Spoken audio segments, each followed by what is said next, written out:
एक गांव में एक वेश्या रहती थी। उसका घर गांव के बाहर था और वहीं एक सुंदर बगीचा भी था। एक दिन कुछ संतों की मंडली गांव से निकली। उन्होंने लोगों से पूछा, कोई ऐसा एकांत, शांत और पावन स्थान हो जहां ठाकुर जी को विराजमान करके आरती भोग किया जा सके, रात का ठहराव भी हो सके। कुछ शरारती लोग जो संतों से खुश नहीं होते, उन्होंने मजाक में कहा, गांव किनारे जो बगीचा है वही सबसे अच्छा है। लेकिन वह बगीचा उस वैश्या का था जो उसे सजा संवार कर रखती थी। संत वहीं पहुंच गए। बगीचा सच में सुंदर था। उन्होंने ठाकुर जी को विराजमान किया।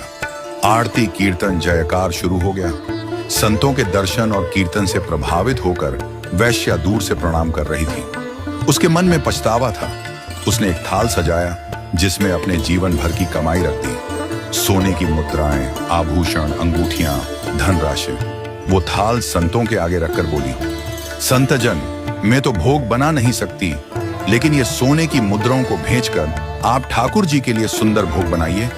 अब सब कुछ आपके चरणों में अर्पण करती हूँ। आप पवित्र हैं, आप ही इसका सर्वोत्तम उपयोग जानते हैं। संतों ने कहा, बेटी तू कौन है? इतनी सकुचा क्यों रही हो? पास क्यों नहीं आती? वो बोली, भगवान, डर लगता है। यदि मेरा परिचय दूंगी तो आप लोग मुझे भगा देंगे। संतों ने प्रेम पूर्वक कहा, बेटी बताओ तो सही, हम नहीं भगाएंगे।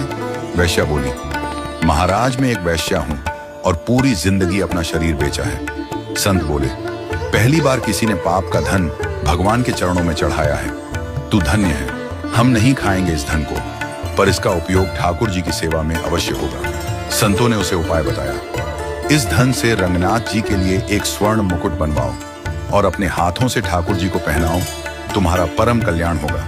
उसने सभी आभूषण बेचकर सुंदर मुकुट बनवाया। संत वहीं 2-3 दिन रुके रहे।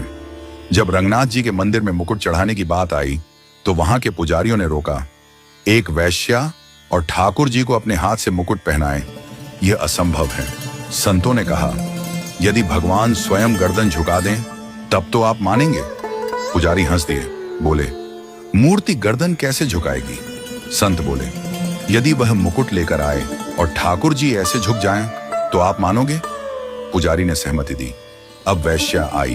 हजारों लोग यह दृश्य देखने को उमड़ पड़े, किंतु वैश्या रोती हुई बोली, महाराज मेरा पाप आज भी प्रकट हो गया।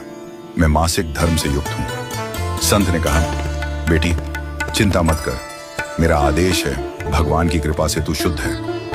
उसने जैसे ही ठाकुर जी की ओर अपना हाथ बढ़ाया, ठाकुर जी की मूर्ति ने झुककर मुकुट ग्रहण किया। उस क्षण वैश्या का शरीर छूटा